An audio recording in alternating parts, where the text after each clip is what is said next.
Yasco சட்ஸ் and dhotis.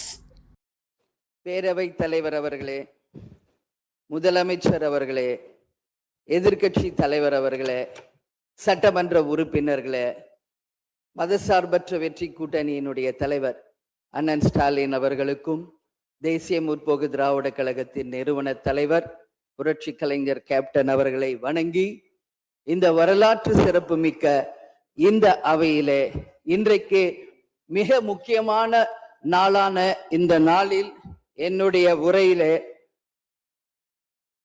நேற்றே முதலமைச்சர் அவர்களுக்கு இன்றைக்கு பெரும்பான்மையை நீங்கள் நிரூபிக்க வேண்டும் என்று என்னுடைய வாழ்த்துக்களை நேற்றே நான் பதிய வைத்திருக்கிறேன். அதே போல முதலமைச்சர் அவர்கள் செய்த நல்ல விஷயங்களையும் நாம் பாராட்டி இருக்கிறோம்.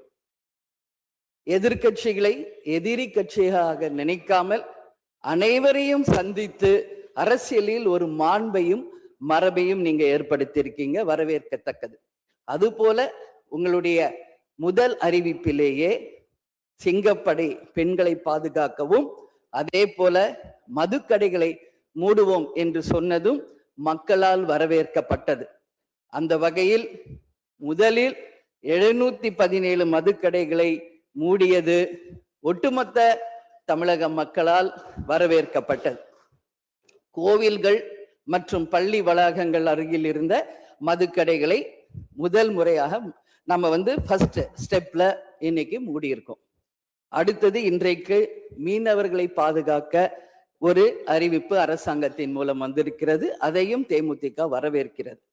இது எல்லாம் இருப்பினும் முதல்வர் அவர்களே, நீங்கள் அன்றைக்கு பதவி ஏற்ற அன்றைக்கு சொன்னது உங்களுடைய ஆட்சி வெளிப்படையான ஆட்சியாக இருக்கும், மக்களுக்கும் தமிழ்நாட்டுக்கும் ஒரு முன்னுதாரணமான ஆட்சியாக இருக்கும் அப்படின்னு தான் நீங்க அன்னைக்கு சொன்னீங்க. அது போல அரசு குடும்பத்தில் இருந்து வந்தவன் அல்ல, ஒரு எளிமையான குடும்பத்தில் இருந்து வந்தவன் தான் என்பதை முதலமைச்சராக நீங்க பதவி ஏற்றதை அனைவருமே வரவேற்றோம், மக்களும் வரவேற்றனர். நாம் சொல்லும் செயலும் ஒன்றாக இருக்க வேண்டும் என்பதில் யாருக்கும் மாற்று கருத்து கிடையாது. வரலாற்று சிறப்புமிக்க இந்த அவையில இன்றைக்கு பெரும்பான்மையை நிரூபிக்க வேண்டிய தருணத்தில் முதல் முறையாக மனவேதனையோடு நான் பதிய வைக்கிறேன், இங்கு குதிரை பேரம் நடந்ததாக இன்றைக்கு எதிர்கட்சிகள் அத்தனை பேருமே அதை சொல்லும் பொழுது, இதுவரை தமிழக அரசியல் வரலாற்றில் நடக்காத ஒரு விஷயம், அதுவும் இந்த வரலாற்று சிறப்பு மிக்க இந்த அவையிலே இந்த முக்கியமான நாளில அதை பற்றி பேச வேண்டிய ஒரு நிலையை ஏற்பட்டதற்காக உண்மையில் நான் மனம் வேதனை அடைகிறேன். அதே போல முதலமைச்சர் அன்னைக்கு சொன்னாரு, இங்க முகம் மூடி யாரும் செல்ல வேண்டிய அவசியம் இல்லை, அனைவருக்கும் ஒரு வெளிப்படையான ஆட்சி தான் செய்வோம் என்று. அப்படி இருக்கையில் முதல்வர் அவர்களை சந்திக்க யார் முகத்தை மூடிக்கொண்டு அன்று வாகனத்தில் சென்றார்கள் என்பதை நிச்சயமாக மக்களுக்கு தெரியப்படுத்த வேண்டும் என்பதை இந்த நேரத்திலே நான் கேட்டுக்கொள்கிறேன். ஏன்னா அதற்கு காரணம் குதிரை பேரம் என்றால் இதைவிட ஒரு தலைகுனிவு இந்த வரலாற்று சிறப்புமிக்க அவையில் எதுவுமே கிடையாது. நிச்சயம் முதல்வர் அதற்கு பதில் சொல்வார் என்று நான் எதிர்பார்க்கிறேன். அதே போல அரசு குடும்பத்தில் இருந்து நான் வந்தவன் இல்லை என்று முதல்வர் சொல்லும் பொழுது வரவேற்றார்கள் அனைவரும்.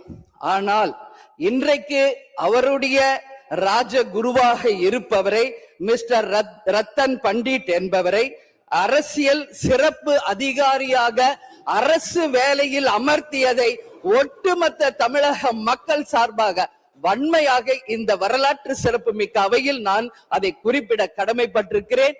அப்படி உங்களுக்கு ராஜகுருவா இருந்தா உங்க பர்சனலா அவரை வச்சுக்கணும். பட் அவரை அரசு உயர் பதவியில கொண்டு இளைஞர்களை நம்பி மக்கள் வாக்களிச்சிருக்காங்க. இந்த இளைஞர்களுக்கு நீங்கள் என்ன உதாரணத்தை சொல்கிறீர்கள், என்ன வரலாற்றை நீங்க சொல்ல விரும்புகிறீர்கள், வருங்கால இளைஞர்களுக்கும் எதிர்காலத்திற்கும் இதன் மூலம் என்ன மெசேஜ் நீங்க சொல்றீங்க அப்படிங்கறத நிச்சயம் தெளிவுபடுத்தணும். ஏன்னா இன்னைக்கு மக்கள் ஜனநாயகத்தை நம்பி இளைஞர்கள் கையில ஆட்சியை கொடுத்திருக்கிறார்கள். அப்போ வருங்காலம் இளைஞர்களும் வருங்காலத்திற்கும் இந்த அரசு ஒரு முன் உதாரணமா இருக்க வேண்டும் என்பதுதான் என்னுடைய ஒரு கோரிக்கை என்பதை இந்த நேரத்துல நான் ஆணித்தரமாக பதிய வைக்கிறேன்.